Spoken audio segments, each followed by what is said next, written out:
One He's Piece. dead, Thurman. If I seem, I'm gonna do. You know how Red does his little like monologues at the beginning of the video. I'm gonna do mine. All right. This is Majin here, aka Thurman over here. If I seem a little bit out of it, I'm irritated because I can't find a song. It's petty, He's I know, irritated but about the stupidest shit in the world. He watched a but YouTube video and he can't find um, a song. The YouTuber didn't first put one, it in the description, and it's ruined yep, his whole little day. Oh, yep. boo-hoo. My day is ruined now. See, He's I was such a gonna, fucking baby. I was gonna destroy this world, but then Oda released this godly chapter. I was like, Yeah. damn. Be I grateful guess, I that guess. Thurman doesn't have Super Saiyan like powers, because that would have been it for the world. The whole planet would Yeah. have been done because he Nah, couldn't find this song. Oda saved the world, ladies and gentlemen. Now, anyways, back to So, what do you my think about, like, okay, I gotta say, right? You know how Oda has been hyping this fucking arc up? Like, oh, Wano, oh my god, it's gonna be the arc of all arcs. This really felt like one of those moments where it went beyond what a normal One Piece arc would do, at least to me. Because I kept waiting for Zoro to jump in there and block the bullets, or Law to fucking shambles him out of the, you know what I mean? Yeah, I ain't gonna lie. I expected someone to say, but bro, this felt like old One Piece to me. It feels like Oda is going back to his glory days, man. Like yeah, this type of hype up, it felt like old One Piece. Like the whole, like this guy, like what Oda did here was genius, bro. Like, oh my god, fucking having this guy got captured on purpose. Like he literally got captured on purpose. Like him leaving the fucking spot was literally on purpose. I Think know. about that. This man fucking literally went there. He was like, "Oh, okay. What I'm gonna do is, oh, hey guys, by the way, you know that old famous fucking symbol? Oh, that was a joke me and my boys did back in the day. It Just a means prank, nothing. bro. It was just a fucking tattoo we decided to make popular. You know how boys do back then. It means And nothing." I love, So, too, because all the guards are like, fuck. Like, we just arrested, like, half the population over a fucking, like, fad. And that makes Kozuki, that makes them trust the Shogun less, right? That causes a division between, like, the guards and the Shogun, because now that's already been a huge thing among, like, his people. Like, oh, the Shogun is a little bitch, you know. Even fucking what's his name, Kyoshiro is like, fuck, Shogun's a little bitch, right? So now it's even more that's the case, and they're really gonna start questioning his authority. Meanwhile, the plan is now kind of still active, because now they're gonna think, oh, he was just messing. There's no rebellion. Meanwhile, there is a rebellion happening. bro, that shit is fucking G. That that's some Iraqi level shit. Good job, Oda. Fuck. Damn, Oda. Some Iraqi level shit, really? Have you noticed all we have to do now? It doesn't. So whenever there's something good happens in a story, that's some insert author we like here level shit. I mean, come on, like Oda, Togashi, Sorachi, Toriyama, like fucking Iraq, like bro, these guys are like the fucking the heavenly warriors of like manga.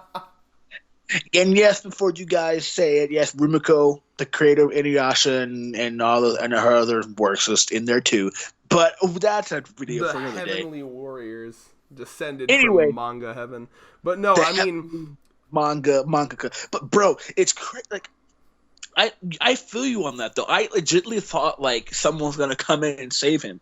But honestly speaking, I was like, wow, you finally got one death that you wanted. That's great. Now yes! I'm this so means that fucking proud of you, Oda. unless in the cover photo, oh, he's laughing, he's dying. So what? He's laughing, she's chilling with his daughter. I guarantee you, once they leave Wano, we'll have a cover photo of this guy just chilling. Wait a minute, yeah, so what he's referencing is the classic Oda likes to make you think characters are dead, and then, like, there'll be a cover photo of them just chilling. Like 100 chapters from now. So like Bon Clay, it was like, oh man, so sad. He got fucking just butt fucked by Magellan off screen. Clearly, that's what happened. Nope, he's fine. He's in gay hell, which is literally what he's in. And then, oh man, well, Caribou's crew, they must have died. They got butt fucked by the Kraken in the, whatever fucking crazy pressure water. No, they're fine. So like, if there's a fucking cover photo of this guy just like getting bandaged up, like, oh, let me put a band-aid over your bullet holes real quick and go on, like, get some ice cream with your daughter or something. No, I don't think that's gonna happen. This is a pretty blatant death. The man got like Swiss cheesed with bullets. It's so funny too because like there's so many manga that just you just get like One Piece, Hunter x Hunter, JoJo's Bizarre Adventure. Like there's like these manga are all just the best manga, by the way. If they get like people literally exclude them from shonen tropes, right? Like if Oda literally did a fairy tale level friendship power up win, he use that shit in One Piece. Like, bro, that's so.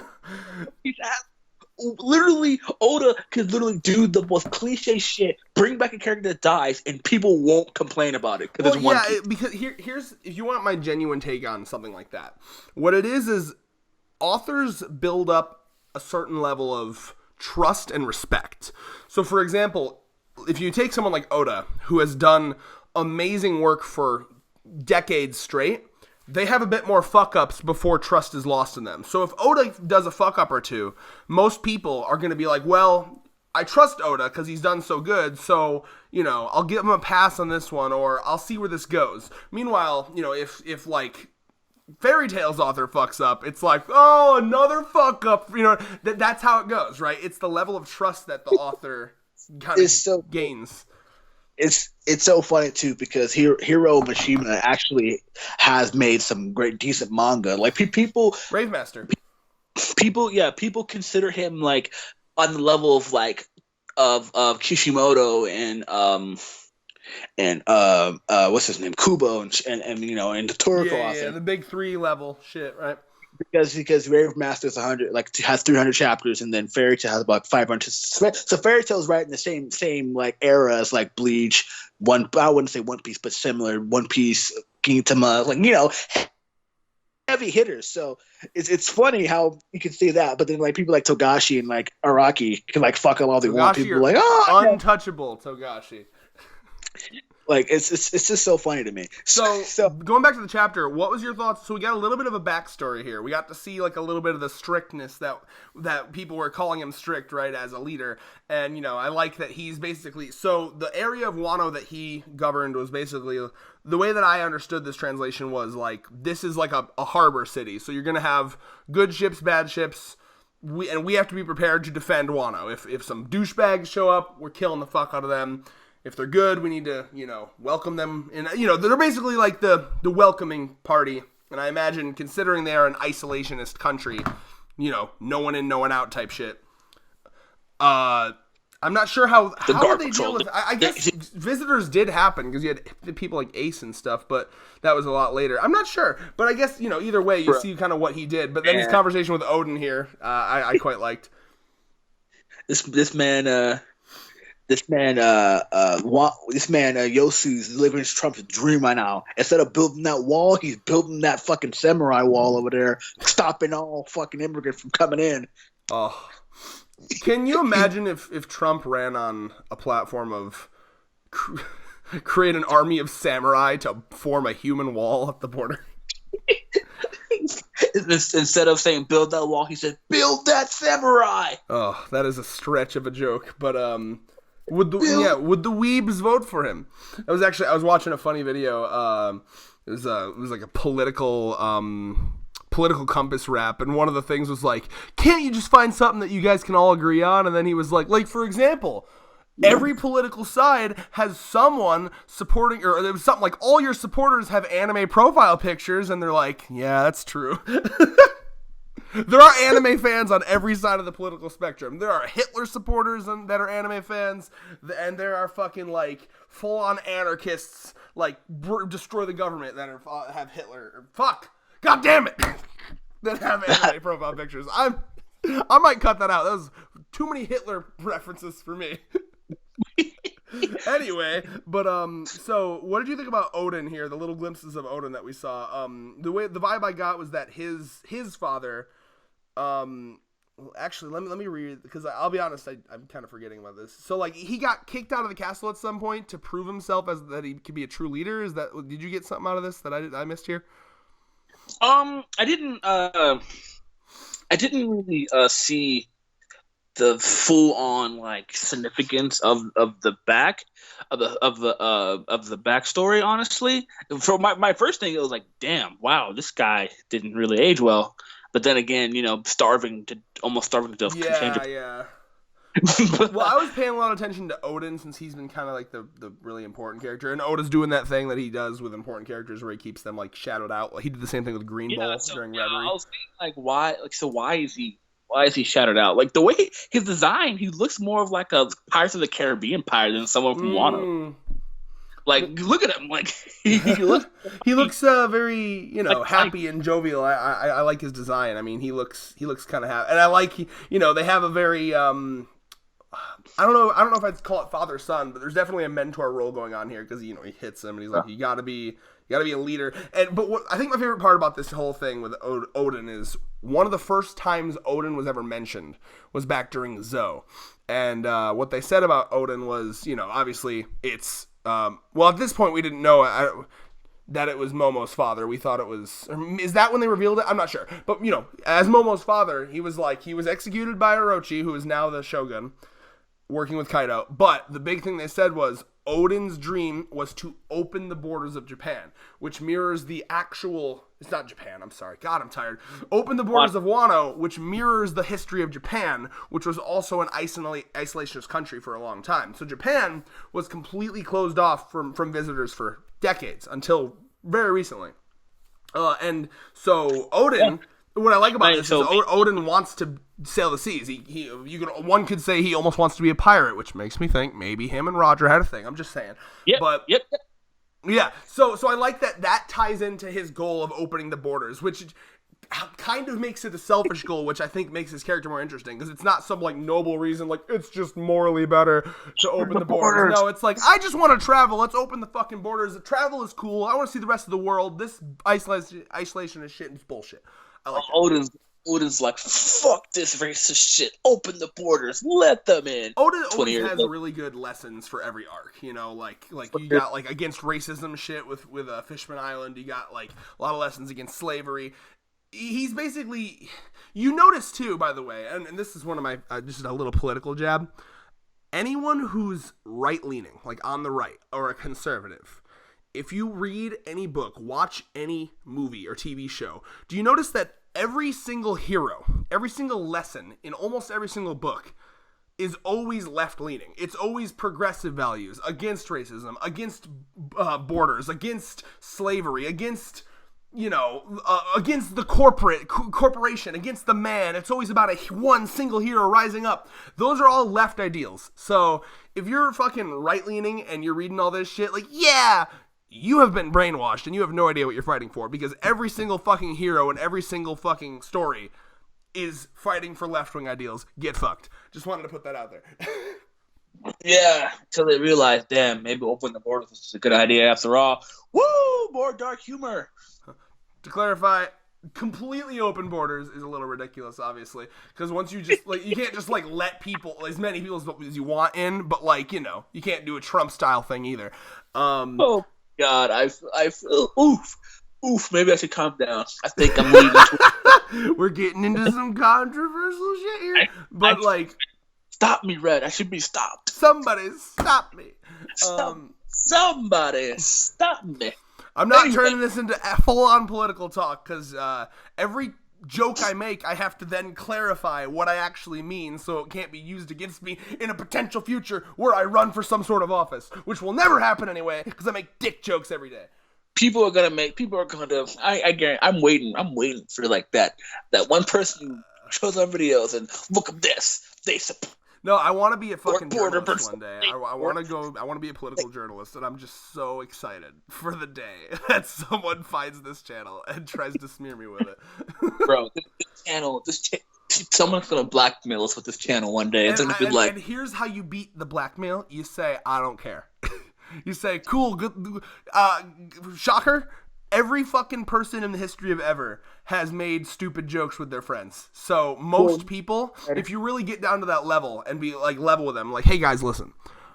I'm not going to defend or lie about any of this shit I'm saying. Because how they get people is that they get people to go like, oh, I didn't say that. Or, oh, it's not. They get all defensive. No, all you do is you say, hey, listen, I'm just doing what all you people are too scared to do in public. Everyone has dark humor sides. Everyone talks like this in private with their friends. We're just not bitches about it. Well, no, see, Red, here's where you're wrong. You have the only way to get rid of blackmail is to fire him. Fire who? Mail. Haha. Fire him. Oh, Thurman, you're in a weird mood today. Since you're looking at a screen with art, if it's not obvious enough, the one that made that joke is the black one, so he's allowed. I was waiting. Man, once Bro, you said the blackmail. Okay, did you respond to that comment I asked you to respond to on the Sonic one? Yeah, I was too busy looking for this Bro, you gotta like. I feel like that guy may have not known that you were black.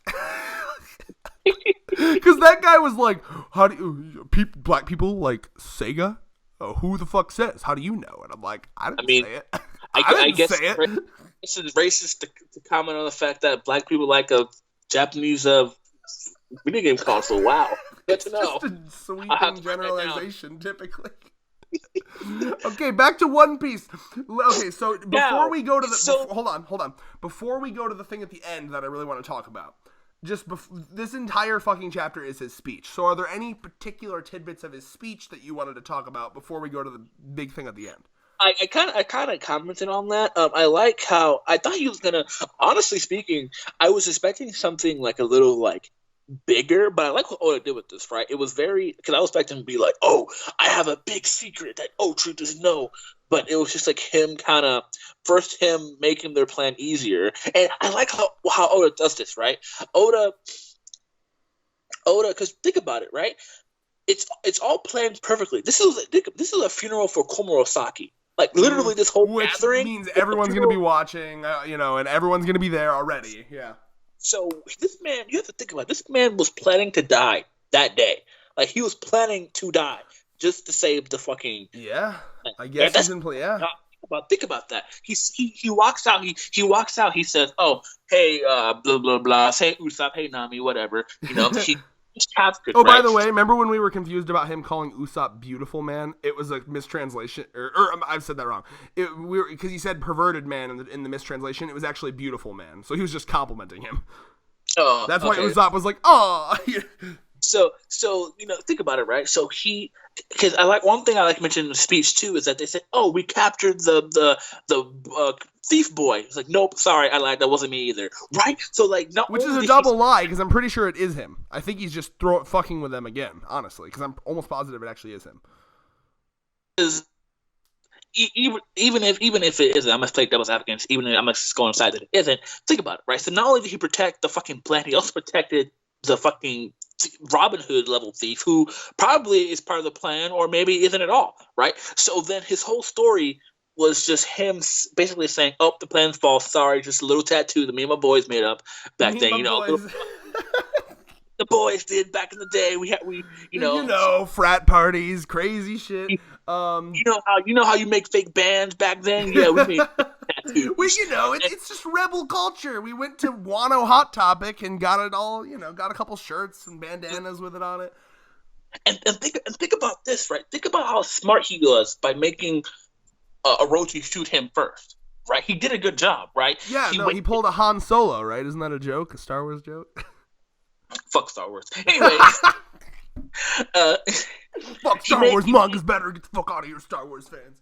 He made him get pissed, right? Have him shoot first, and then all his people shoot. So it's just fucking amazing how Oda makes his character literally become the fucking a martyr for this shit, right? Ooh, nice vocab there. I'm proud of you. He's prepped to die. He literally had a plan to not only make it so everyone, he took advantage of Komorosaki's death. Yeah. Even though she's technically not dead. She's like, what? He made this entire thing completely about himself. The whole thing was like, oh yeah, not only was that Mark just, me and the boys, like you said, but also the card stuff, I just wanted to go out with a bang. It was a little bit of selfishness on my part. I had no idea Odin was going to go nuts with it. So basically it's one of those, it makes him totally like, yeah, you know, I just thought it'd be a fun little thing and, you know, just to kind of like rile everybody up one more time before I died. But then Odin, the crazy fucking Odin, he just abused his power, went nuts, which is another good way of not only 2 birds, 1 stone here. This motherfucker's doing like 5 birds, 1 stone because he gets the attention off of this rebellion that's happening while also turning the people even more against Odin if they aren't already against Odin, because you have people in the flower capital that were getting arrested with this moon tattoo. He's not just arresting the poor people that he already oppresses, he's arresting like half of the people that were on his side. So the way I look at this is he's gonna make more and more people like fuck Odin, fuck Orochi. Fuck Orochi, you know, like. So you're right. I mean, it's basically one of the most genius martyr things I've ever seen. Especially too, because like it's just lays back. Everyone's there. People are fucking going to see Kurosaki because he's the most popular one in Wano right now. And he's you know what? Perfect opportunity. I'm just gonna fucking die in front of everyone. And this one poem that he says, "Upon the man whose mind has stolen shut, I laughed at Odin to fill your gut." So I'm assuming that's like a poem that's like saying like Odin's coming back to fuck you up, to fuck you in the ass type shit. I mean, right? he was basically just trying to keep making that whole thing was just making Orochi as angry as possible. You know, like just as like a final fuck you, you know. Yeah, that's really that's a fucking sex poem right there, man. Look at that shit. Did you say a sex poem? Yeah, like what? Kinky. Oh, like some shit someone would say to get laid? Like, upon the man whose mind is full and shut, a lifetime of me to fill your gut. Sorry, I'm weird tonight. Ignore me. Ignore me. I'm trying too hard. We're gonna get a comment from that guy that was like, "You've gone downhill." Please let me know if I'm being forceful. I don't know, man. Thurman's actually just genuinely in one of his weird moods. Thurman, I don't know. Thurman, see, I don't want to ever misdiagnose, but you yourself have said you legitimately think you might be bipolar, yeah? Mm-hmm. Yeah, so, I mean, it's a treat with Thurman. It really is. But, so let's talk about the shit that I'm most excited about. Bro, this is fascinating. Okay, so this whole time, Oda fucking did me a stupid. Okay, he made me think some shit. And I really did not see this coming at all. This whole time, I thought the laughy smiley shit was some sort of like mantra they had of like, okay, our lives suck, but if we just keep smiling through it, we just keep laughing, you know, it's one of those like psychological things where like, oh, you know, it's fine, you know, we can make ourselves happy. You know, that's what I saw it as this whole time.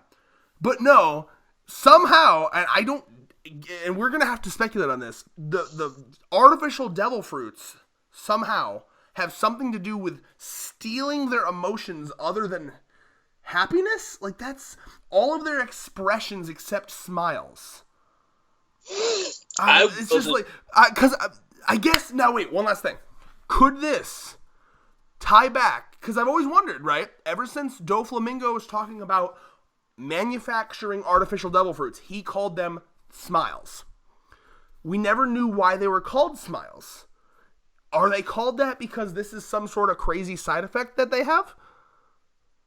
Maybe, but my thing is just like what blows me off guard is like I never assumed they'd be used in this way, right? Like this is like a completely. I'm gonna be honest, I didn't forget about the smile fruits, but you know, like I didn't. All the fucking weird fucking zone fruit users have been smile. The one like the dude with like the fucking lion in his stomach, the dude with like the hippo coming out of his back. All those people have been smile fruit users.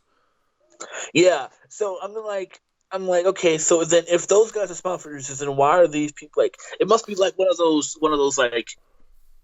Because, you know, artificial stuff has science skills, you have to experiment. So I'm assuming is that, like, maybe he has some of these people eat some of, like, the art. Like, I got my theory. All right, I'll finish your theory. I got mine.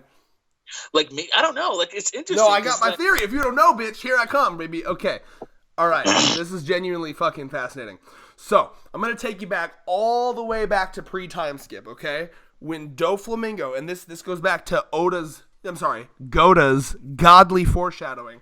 Do you remember the slave trade auction house where Kami got caught, and then like Luffy, that's the place where Luffy punched out the Celestial Dragon, then Rayleigh came out and freed Kami from the bomb necklace. You remember all that? Mm-hmm. So remember that building was owned by Doflamingo. Do you remember that? Oh yeah. So there was a scene after Luffy fucked it up and all the slaves got freed, where the guy that owned the building called up Doflamingo on Adenda and Mushi, and he was like, "You gotta come in and fucking help us. We're getting fucked over here." And Doflamingo on the phone, pre-time skip, before the war or any of this shit. Think about the foreshadowing on this. Pre-time skip, Doflamingo says to him over the Denda and Mushi, the era, it's something like, "Oh, the slave trading is so yesterday. The future is the era of smiles." Right? Which was foreshadowing the fact that he is now working as a black market dealer for the smile fruits to provide to Kaido. Right? So that was foreshadowed all the way back pre-time skip. So the way I look at it, and since then we've seen little things about the smile fruits, yada, yada, yada. But I don't believe we've never fucking known why they're called smiles. So my theory is it's been heavily emphasized how pollution is a big thing. Like, you remember the factories and all the pollution, like, getting into the water, the pollution going into the air? Remember all that shit? That was a question. No. Yeah, I said yeah. No, you went. I was clearing my. Bro, you gotta listen to this and hear you. When you clear your throat, it sounds like you're just. No, bro. Here's the thing. I was saying yeah while I was clearing my throat, so it's like. Okay, so pollution, right? So in our world, when you have pollution, and this is just some sad ass real facts right now, you're getting shit like lead in the water, which can cause certain types of like brain malfunctions or cancer or shit. You get the idea. Pollution causes health defects. I like the idea that maybe the manufacturing of the smile fruits, potentially the pollution from that can cause something like this. Like, this is some sort of sickness or disease or something or other caused from the pollution that the manufacturing of the smile fruits is. Because they don't look like smile fruit users. It's not like they all ate the smile fruits, because every other smile fruit user we've seen has like permanent animal effects on them. So I don't think they've directly eaten the smile fruits. I just think that they have been succumbed to. Because remember, think about it. What is their whole thing? They are part of like the really poor cities. And it's always the poorest cities that get succumbed to the fucked up pollution. Again, Oda likes to base things off of real life. This happened, I'll give you a perfect example is Native Americans look up the Standing Rock protests and the pipeline shit. They wanted to build a pipeline right through a Native American reserve. And then the oil spilled into their water, yada, yada. So Oda could be doing a thing here where it's like, the poorest people always get succumbed to the fucked up side effects of factory pollution. So I like the idea of it being a lesson in pollution and it being a side effect of that, which I think would be interesting. I can dig it. So yeah, that's my thing on that, and I love that idea, and I'm very fascinated to see where it goes. One last thing I wanted to talk about, and I want to know if you feel me on this. I'm very much liking where Zoro's character is going right now, because one of my things with Zoro recently has been he's been too like, I'm Zoro, I just don't fucking emote at all. I love how angry Zoro is in this final page, because you see something where Zoro, you're starting to get more of a vibe of like, it's been so long since he's been like genuinely like angry. I've almost forgotten what makes him angry. And then you remember he's a prideful guy. He's a warrior. So like, people laughing at a man's death, that's what gets him. He's like, what the fuck is wrong with you? And I love his genuine rage. I love how he's about to run up towards these people laughing, run up towards the daughter, and like, you get the vibe that he's gonna smack some sense into them. Like, what the fuck are you doing? This man just died in front of you. He's pissed about that, and I got chills from that, and I'm so happy to see Zoro like fucking pissed. And then of course, Komurasaki like grabbing his chest and crying like, no, don't misunderstand. They literally can't. That was such a powerful scene to me because, one, seeing more of Zoro, and just in general, Komurasaki's crying there, whereas everyone else is smiling. So, thoughts? Yeah, I was kind of off the top with that one, right? Like, he's proving more and more why him and Luffy are just the best of buds, right? Because that's you know I had to put that hit in there. You know I had to, because it's just fucking the way Zoro is with his character. You know, it just kind of shows. Because keep in mind that this is when Zoro got lost. This is one of the first guys that Zoro met, right? Like this guy, Zoro knows who this guy is. So it's just like. It's not like this guy's just some random stranger. He also fed. Remember, he actually fed him too. Right? He gave him food and helped his way. Yeah, alcohol. This guy, they're probably not the best of friends, but Zoro respects people who gives him that type of hospitality. He's respected people like that before, right? So it's just like this guy died. Your father just died right in front of you, and all you can do is just smile and laugh. Like, yeah, that would kind of piss him off. And I'm happy Oda kind of did that shit. And I'm happy Oda showed Zoro with emotion. I thought that was awesome.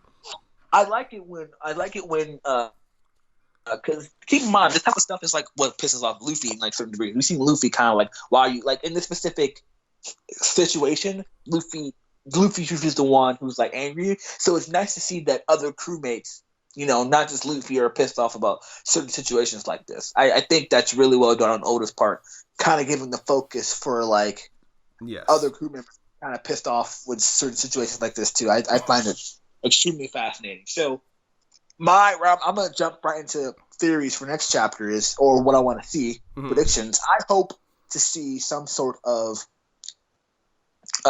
explanation on the smiles. See how that works. I like your theory. I think I would love to see it come to fruition. We're gonna be fucking dick slapping each other for if you get it correct. Like, oh yes, that meme with Jerry from Rick and Morty where it's like they're all shaking each other's hands. Yeah. Congratulations. And then I also want to see more of Law, bro. I want to see Law. That's what I was saying, bro. Like Law's gonna be like, oh shit, I should have gotten here like a minute earlier. I want to see some Law action. I want to see Drake right now, bro. Because you saw Drake in there. All you gotta do is get Nami to flash her tits at him, and he's disabled. Like we confirmed this. I want to see because I don't think that Odin. I don't think Orochi is going to release all the prisoners right away. I feel like a bunch of people. He's going to be resistant to it for sure, but I think it's going to require like a protest, dude. It's going to require the people to be like, "Fuck you." Yeah. So, I think it's going to either Koshiro or maybe even Kaido or someone. Who knows? But maybe someone. We're going to be like, okay, Orochi, your panic kind of made us lose faith in the people. Mm-hmm. You're gonna have to, and even like the worst dictator knows, the people outnumber us. We have to at least keep some of them happy so that we don't make everyone against us. Yeah, because people are like, this was making us feel smart. Because one of the things, even goes back to Martin Luther King, right? Because one of the things that Martin Luther King that we found out was. The reason why Martin Luther King told his fellow protesters to don't let them attack you, let them hit you, just protect yourself as much as possible, because it's genius. Because people will see this. People will see you being violently attacked for no reason. Mm-hmm. People will see you sitting down in a bar trying to eat, and then all of a sudden someone just comes up and attacks you for no reason just because of your skin color. Right? So it's a very peaceful tactic because people a bunch of people are there. A bunch of people are seeing that from a fucking snail, seeing it in person, seeing Odin run up to this guy tied up to a cross and just shooting the fuck out of him. Yeah, seeing that people. This guy really said like, oh, the whole thing was just a prank, and Odin, because of Orochi's panic, all these people are in cages for literally no reason whatsoever, and you just killed this guy just because you assumed that he was part of a rebellion. Like that's some Martin Luther King level shit right there. Like Oda's taking some civil rights movement level shit. Like that's some good stuff, right? So I'm hoping to see some sort of like continuation of that, because if Oda does, I think I hope he's gonna do, there's gonna be maybe some protests, maybe some people higher up saying, Orochi, you're a fucking moron. Even if you are the Shogun, you have to have some sort of boundaries when it comes to your people. Yeah. And clearly Orochi seems like the type of leader that will let his anger get to the best of him, as we've seen. Definitely. And this calls into question more of like what Kyoshiro's role in all of this is, because he seems to have instigated a lot of this, Yeah. Like, Kyoshiro's still mad shady. Like, there's something going on with him, and I'm very interested to see what it is. But yeah, final thoughts for me is great chapter. I didn't expect it to be 100% his speech, but, you know, the fact that he's dead now, like, wow. And I'm very interested to see the science behind how these smile fruits really get rid of some of their emotions and how that connects to Doflamingo, because like again, whenever I think smiles, I think of Doflamingo saying the era of smile. So like, did he have something to do with this? And like I'm trying to remember what part he had in building or creating the smiles again. I know he had some Tontantas making them in Dressrosa. I remember that. Because like, wasn't it only him? Because I seem to remember like them saying that Kaido couldn't make them. No, because it was because he had Caesar, right? And it was Caesar that yeah. You see. He was experimenting them on kids too. No. The kid experiment was for Big Mom. Remember, because Big Mom wanted gigantification. That was a completely unrelated experiment. He actually completely had the smile fruit shit down. It was basically they needed his devil fruit mixed with his genius to make it. And because I remember once Doflamingo was caught and sent to Impel Down, Kaido was sad because he couldn't get any more smile fruits. So actually, oh my god, I may be a moron, because now I'm thinking maybe they weren't making the smiles on Wano because they needed Caesar Clown. Okay, so maybe by the time, I'm assuming, judging by the time frame, I'm assuming Daffy must have sent at least a few packs of smiles to Kaido. Yeah, maybe it's something that like Caesar, some sort of chemical that Caesar makes and then sends to them. It'll be interesting because I like my idea, but it's maybe shaky. I'll admit it, and I'll put it when I first start talking about this theory. I'm gonna put a little text thing so people don't go down the comments like idiot, you know.